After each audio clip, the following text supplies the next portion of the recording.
نحمده ونصلي ونسلم على رسوله الكريم۔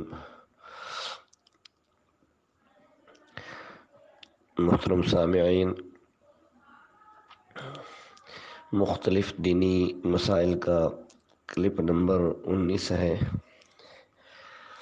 ایک صاحب نے سوال کیا ہے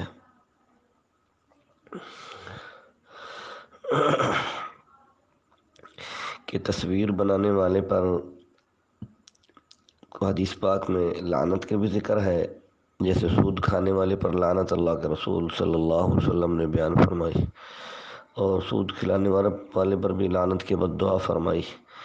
تو کیا تصویر بنانے والے پر بھی لعنت کی بد دعا فرمائی گئی ہے یا نہیں؟ کیونکہ اس مہینے میں، محترم مہینے میں، محرم الحرام میں، جیسے نام نہاد حضرت حسین رضی اللہ تعالیٰ عنہ اور دیگر اہل بیت کے ساتھ محبت رکھنے والے، جھوٹی محبت رکھنے والے تصویریں بنوا رہے ہیں، ایسے ہی سچے لوگ جو سچی محبت رکھتے ہیں اہل بیت کے ساتھ اور صحابہ اکرام کے ساتھ، وہ بھی تصویریں بنوا رہے ہیں۔ تو کیا دونوں میں کیا فرق ہے؟ کیا دونوں میں کوئی گناہ گار ہے اور کوئی دوسرا گناہ گار نہیں ہے؟ الجواب: مشکوٰۃ شریف صفحہ 241، کتاب البیوع، اس کی فصل اول ہے۔ رحمت دو عالم صلی اللہ علیہ وسلم نے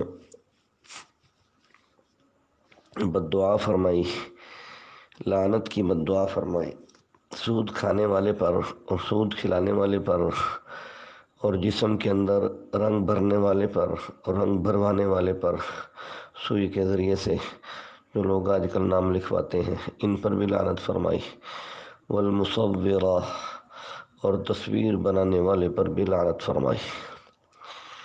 بدقسمتی سے ہمارے ہاں آج کل یہ فتنہ عام ہے، تو وہ کوئی سچا عاشق ہو اہل بیت کا یا جھوٹا عاشق ہو، اگر دونوں تصویریں بنوا رہے ہیں تو دونوں حرام کے مرتکب ہیں، دونوں گناہ کبیرہ کے مرتکب ہیں۔ ڈیجیٹل کیمرہ یا نان ڈیجیٹل کیمرہ دونوں ناجائز اور حرام ہیں۔ علماء اکرام، محقق علماء اکرام نے ہر قسم کی تصویر کو حرام قرار دیا ہے۔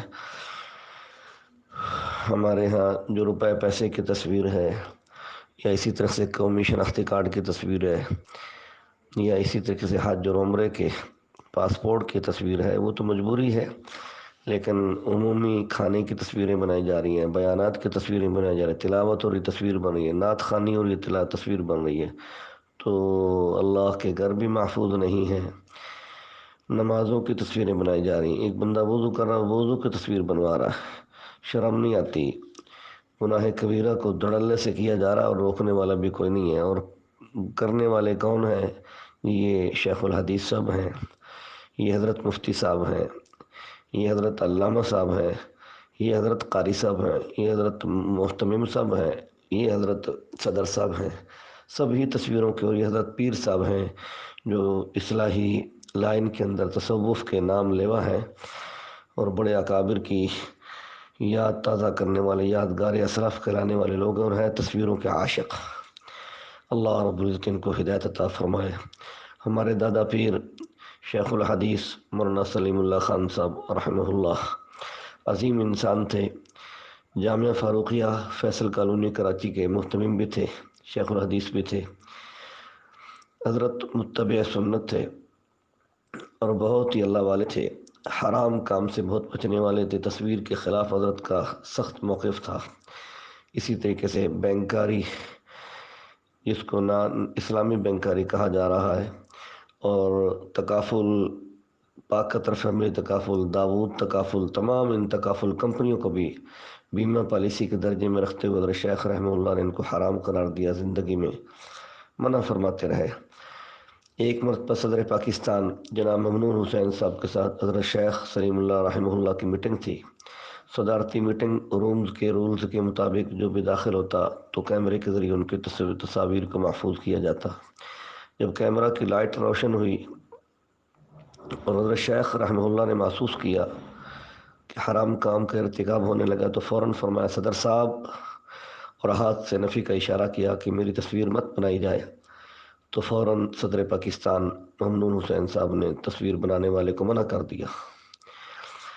وارثین انبیاء حضرات علماء اکرام کی شان یہی ہوتی ہے کہ بادشاہ کو بھی عین موقع پر نہیں عن المنکر کرنا اپنی ذمہ داری سمجھتے ہیں۔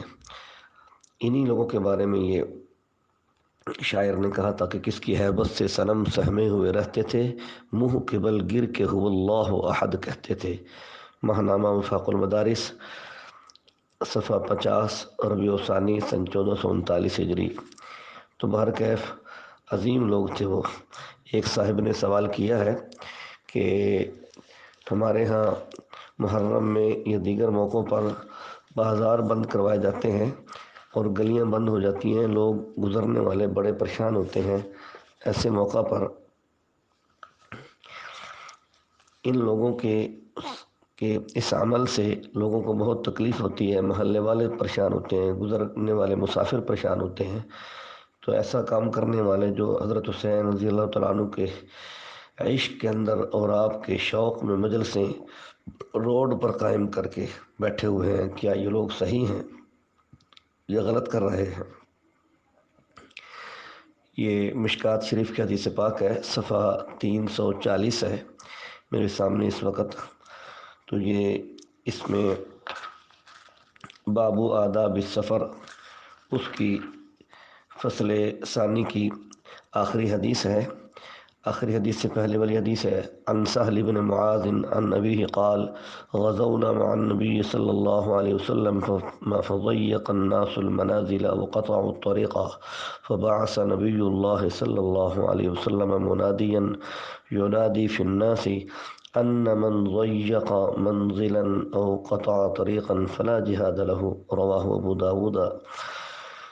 حضرت معاذ فرماتے ہیں کہ ہم نے اللہ کے رسول صلی اللہ علیہ وسلم کے ساتھ ہم ایک جنگ میں تھے، تو واپسی پر راستے میں ٹھہراؤ ہو گیا، تو لوگوں نے راستوں کو تنگ کر دیا اور بعض جگہ راستے بند کر دیے۔ تو اللہ کے رسول صلی اللہ علیہ وسلم کو جب اطلاع ملی تو آپ نے ایک منادی بھیجا، اعلان کرنے والا، جو اعلان کرنے لگا لوگوں میں کہ سن لو، جس نے راستے کو تنگ کیا یا راستے کو بند کیا اس کا جہاد کا عمل بھی قبول نہیں ہے۔ تو یہ حالانکہ جہاد کا عمل بہت اونچا عمل ہے، اللہ رب العزت کے ہاں اس کا بڑا درجہ ہے، لیکن وہ عمل بھی قبول نہیں ہے اگر لوگ اس کے اس عمل سے پریشان ہیں، تنگ ہیں۔ تو کتنے محلے دار اور کتنے مسافر لوگ پریشان ہوتے ہیں، اور یہ نام نہاد عاشق حسین اور دیگر حضرات راستوں کو اور گلیوں کو بند کر کے بڑے شوق سے بیٹھے ہوئے ہیں۔ اللہ انہیں ہدایت عطا فرمائے۔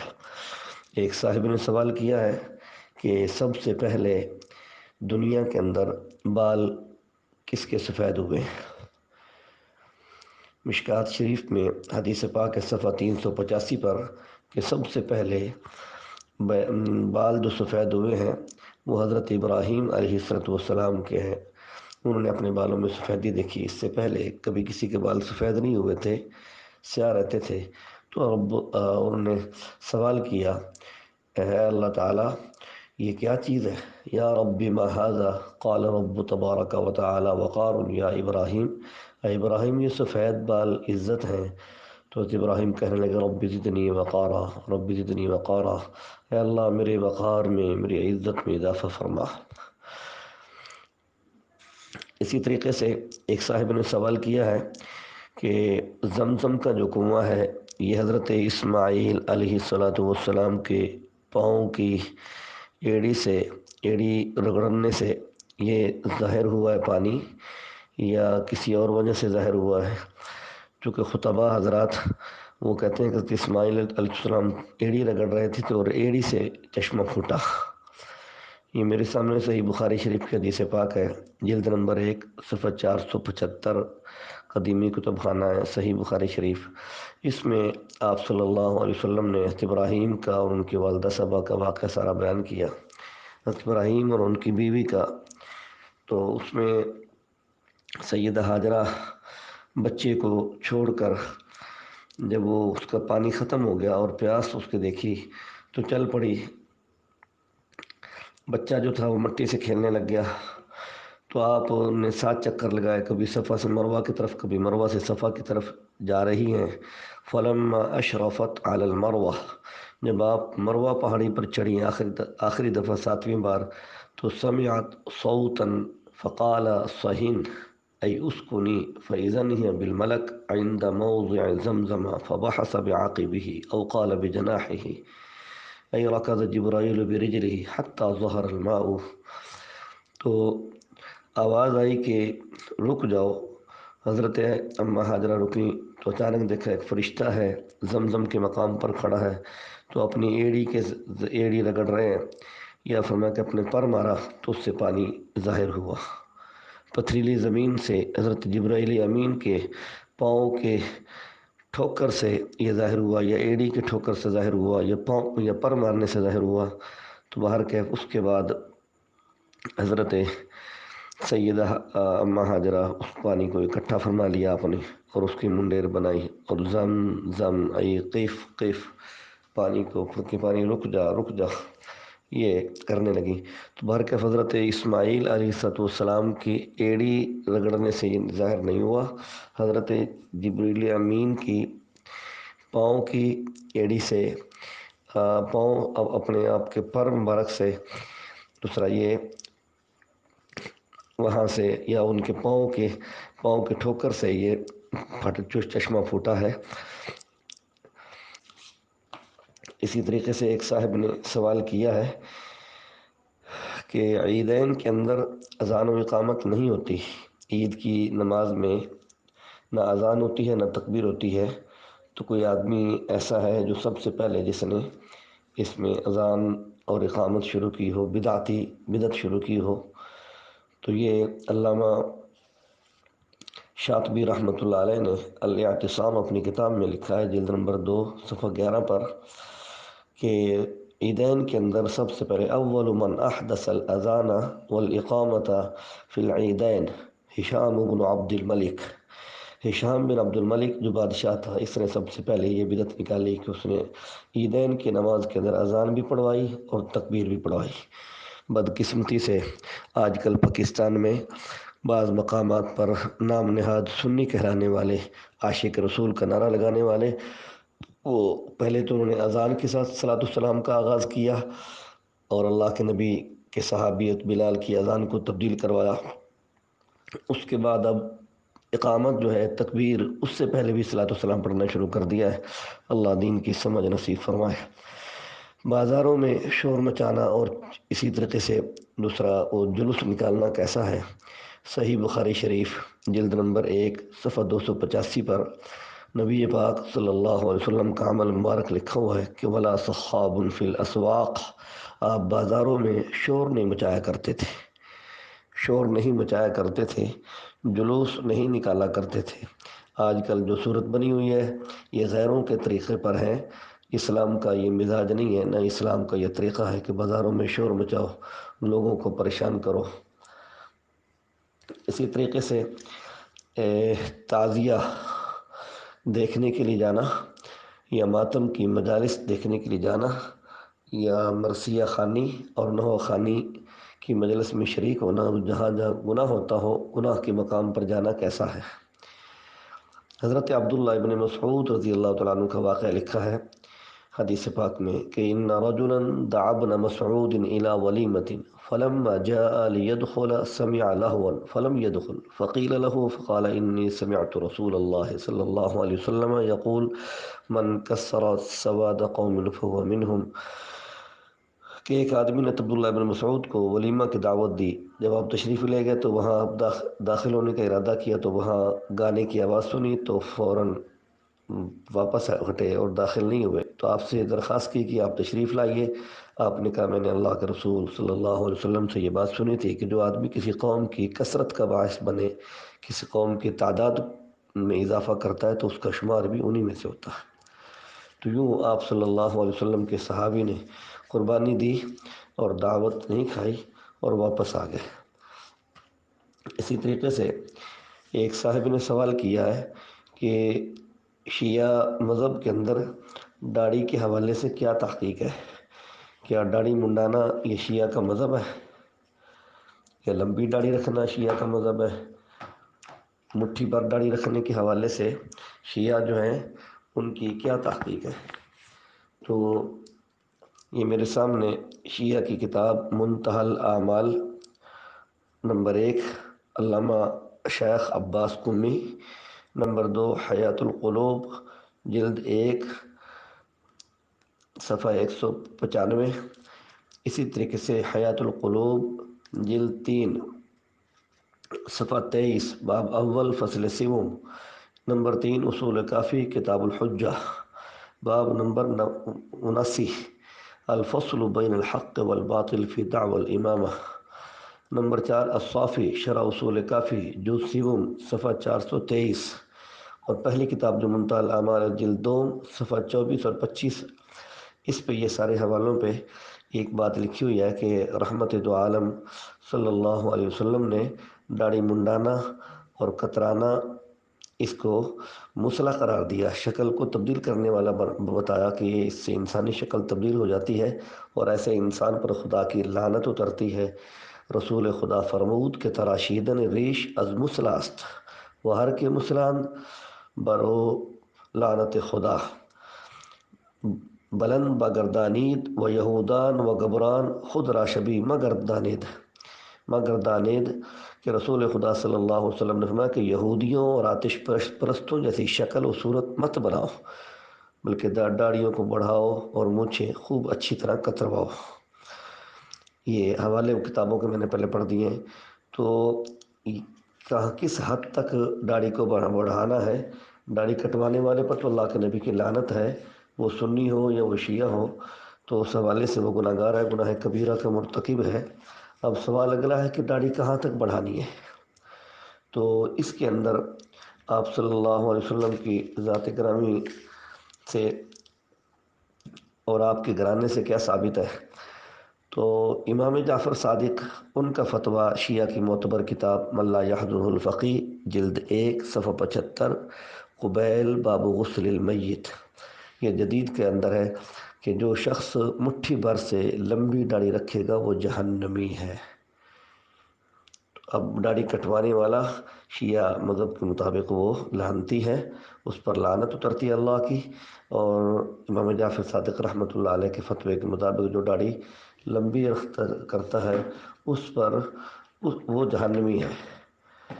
اس حوالے سے آپ صلی اللہ علیہ وسلم کے ذات گرامی نے داڑھی لمبی نہیں کی، آپ نے بھی چاروں طرف سے مٹھی بھر سے زائد کو کاٹا ہے۔ صحیح بخاری شریف جلد نمبر 2 باب تقلیم الاظفار، اس میں یہ کتاب اللباس میں جلد نمبر 2 میں صفحہ 884 پر کہ آپ صلی اللہ علیہ وسلم کے صحابی حضرت عبداللہ ابن عمر جو تھے جب داڑھی کاٹتے تو چاروں طرف مٹھی سے زائد کو ما زاد علی القبضہ، قبضہ سے جو زائد ہوتی تھی، مٹھی سے زائد ہوتی اس کو کاٹا کرتے تھے۔ اور ہمارے ہاں فتاوی عالمگیریہ میں جلد نمبر 5 صفحہ 358 کتاب الکراہیہ تحت فی الباب التاسع عشر، اس کے اندر یہ جملہ ہے والقص سنت فیہا، کہ داڑھی میں مٹھی بھر سے زائد کو کاٹنا سنت مؤکدہ ہے۔ اس پر واقعہ بھی علامہ عینی رحمۃ اللہ علیہ شرح بخاری عمدۃ القاری میں لکھا ہے کہ مٹھی سے لمبی داڑھی والے کو حضرت عمر فاروق رضی اللہ تعالیٰ عنہ نے پکڑا اور پکڑ کر جبراً اس کی داڑھی مٹھی سے زائد جو تھی وہ کٹوا دی۔ پھر آپ نے فرمایا کہ اس طرح داڑھی کیوں چھوڑ دیتے ہو کہ تم درندہ کی طرح ہو جاؤ، درندے معلوم ہو۔ اس لیے سنی مذہب کے اندر بھی داڑھی کٹوانا گناہ کبیرہ اور حرام ہے، اور لمبی داڑھی رکھنا مٹھی سے زائد وہ ٹھیک نہیں ہے، اس کو مکروہ تحریمی قرار دیا اور جانوروں سے تشبیہ دی۔ ہمارے بھی بعض لوگ داڑھی بہت لمبی رکھ رہے ہیں، تو یہ اللہ سے معافی مانگیں اور اپنی داڑھی سنت کے مطابق کریں۔ اسی طریقے سے ایک صاحب نے سوال کیا کہ ہمارے علاقے میں کچھ لوگوں نے امام مہدی علیہ الرحمہ علیہ الرضوان کے عقیدے کا انکار کر دیا کہ امام مہدی نے کوئی نہیں آنا، یہ جھوٹ ہے۔ تو جدید علماء میں سے اور اسلامی سکالر کہلاتے ہیں، وہ کہتے ہیں کہ امام مہدی کا عقیدہ کوئی عقیدہ نہیں ہے۔ الجواب، امام مہدی رضی اللہ عنہ کے قرب قیامت تشریف لانے کا جو عقیدہ ہے یہ جمہور اہل سنت والجماعت کے متفقہ عقائد میں سے ہے۔ علامہ محمد بن احمد سفارینی رحمہ اللہ جو متکلم اسلام ہیں، 12ویں ہجری میں ان کی وفات ہوئی۔ ان کی مشہور کتاب عقائد کی عقیدہ العقیدۃ السفارینیہ، اس میں فرماتے ہیں کہ امام مہدی کے ظہور کی احادیث اتنی کثرت کے ساتھ موجود ہیں کہ تواتر معنوی کی حد کو پہنچی ہوئی ہیں، اور یہ بات علماء اہل سنت کے درمیان عقائد میں سے ایک عقیدہ کی حیثیت رکھتی ہے۔ تو خیر، یہ ان کی کتاب کا جلد نمبر 2 صفحہ 84 ہے۔ اسی طریقے سے التعلیق الصبیح، علامہ شیخ ادریس کاندھلوی رحمہ اللہ فرماتے ہیں جلد نمبر 6 میں اور صفحہ 198 میں باب اشراط الساعہ کے تحت امام مہدی کے عقیدے کو بڑی اہمیت کے ساتھ بیان فرمایا ہے۔ شیخ الحدیث علامہ ادریس کاندھلوی اپنی کتاب عقائد اسلام میں لکھتے ہیں کہ قیامت کی بڑی علامات میں سے پہلی علامت امام مہدی کا ظہور ہے، اور اہل سنت والجماعت کے عقائد میں سے کہ امام مہدی کے ظہور اخیر زمانہ میں حق ہے اور صدق ہے، سچ بات ہے، اس پر اعتقاد رکھنا ضروری ہے اور اس پر امت کا اجماع ہے۔ اس کی فوٹو کاپی بھی میں نے لگا دی ہے ساتھ۔ علامہ عبدالحق دہلوی تفسیر حقانی کے مؤلف ہیں، ان کی کتاب عقائد اسلام اس میں لکھتے ہیں کہ مہدی لغت میں ہدایت یافتہ کو کہتے ہیں، اور وہ مہدی جن کا ذکر حدیث میں بکثرت ہے وہ ایک شخص سے خاص ہیں جو دجال کے وقت میں ظاہر ہوں گے، دجال موعود۔ حلیہ مبارکہ ان کا یہ ہوگا کہ لمبے قد والے ہوں گے، مضبوط اعضاء والے ہوں گے، رنگ سفید سرخ مائل ہوگا، چہرہ کشادہ ہوگا، ناک باریک و بلند، زبان میں قدر لکنت ہوگی، جب کلام کرنے میں تنگ ہوں گے تو زانوں پر ہاتھ ماریں گے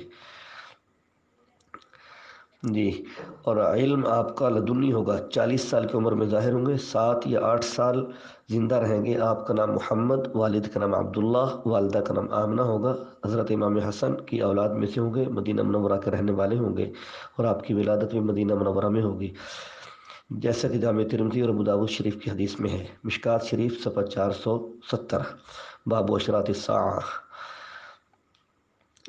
جی، 50 سال کے اندر امام مہدی اپنی مقررہ عمر پوری فرما کر طبی موت سے اپنے بستر پر انتقال فرمائیں گے، اور امام مہدی کی نماز جنازہ سیدنا عیسیٰ علیہ السلام پڑھائیں گے اور ان کو بیت المقدس میں سپرد خاک فرمائیں گے۔ التعلیق الصبیح علی المشکات جلد 6 صفحہ 203، علامہ ادریس کاندھلوی۔ تو اسی طریقے سے باقی دیگر علماء کرام نے بھی اس پر بہت اچھا تفصیلی کلام کیا ہے، جن میں علامہ محمد یوسف لدھیانوی شہید اسلام رحمہ اللہ، آپ کے مسائل اور ان کا حل جلد نمبر 1 صفحہ 323 پر عقائد کے بیان میں، اور امام اہل سنت ہمارے استاد جی حضرت مولانا محمد سرفراز خان صفدر رحمۃ اللہ علیہ نے مشہور مقالہ ارشاد الشیعہ میں لکھا ہے کہ اہل حق کا اس پر اتفاق ہے کہ قیامت سے پہلے امام مہدی ضرور آئیں گے، صفحہ 195 پر، اور صفحہ 198 پر لکھا ہے کہ امام مہدی کی آمد ضروری ہے اور ان کی آمد کو تسلیم کرنا واجب ہے۔ سبحان اللہ۔ تو بہرکیف تمام حضرات نے، اہل سنت کے جو بڑے بڑے حضرات ہیں انہوں نے اس پر تفصیلی کلام کیا ہے۔ عرب کے علماء اکرام نے بھی جامعۃ الملک السعود الریاض میں عقائد کے لیکچرار علامہ محمد بن عبد الرحمن عریفی حفظہ اللہ بھی لکھتے ہیں کہ امام مہدی کے بارے میں حدیث ثابت شدہ ہیں، ان میں شک کی گنجائش نہیں۔ ان احادیث کو نقل کرنے والے حضرات صحابہ اکرام کی تعداد 30 ہے، بعض کی نزدیک 37 ہے، جنہیں ائمہ حدیث نے اپنی کتابوں میں بیان کیا ہے، اور علماء امت نے ان سے حجت پکڑی ہے۔ اس لیے امام مہدی کے ظہور کا عقیدہ اہل سنت والجماعت کے متفقہ عقائد میں سے ہے۔ اسی طریقے سے اور علماء کرام نے بھی اس پر اچھا تفصیلی کلام کیا ہے، لہٰذا چند جدید روشن خیال علماء اور مذہبی سکالرز ظہور مہدی کے عقیدہ کو نہیں مانتے تو نہ مانیں، جمہور اہل سنت والجماعت کے مقابلے میں ان کی شرح کوئی حیثیت نہیں، بلکہ ان کی رائے مردود ہے اور وہ گمراہ کن ہے۔ اسی طریقے سے امداد الفتاوی حکیم الامت مجدد الملت شاہ اشرف علی تھانوی رحمۃ اللہ علیہ، اس میں ایک اصول لکھتے ہیں امداد الفتاوی میں کہ حجج اربع میں اختلاف سے خارج از اہل سنت ہوتا ہے، جلد نمبر 4 صفحہ 493۔ حجج اربع کا مطلب ہے 4 دلیلیں ہیں اہل سنت والجماعت کی، کتاب اللہ، سنت رسول اللہ، اور اجماع امت، اور قیاس شرعی، قیاس مجتہد۔ تو ان 4 ادلہ میں جو اختلاف کرے گا وہ خارج از اہل سنت ہوگا۔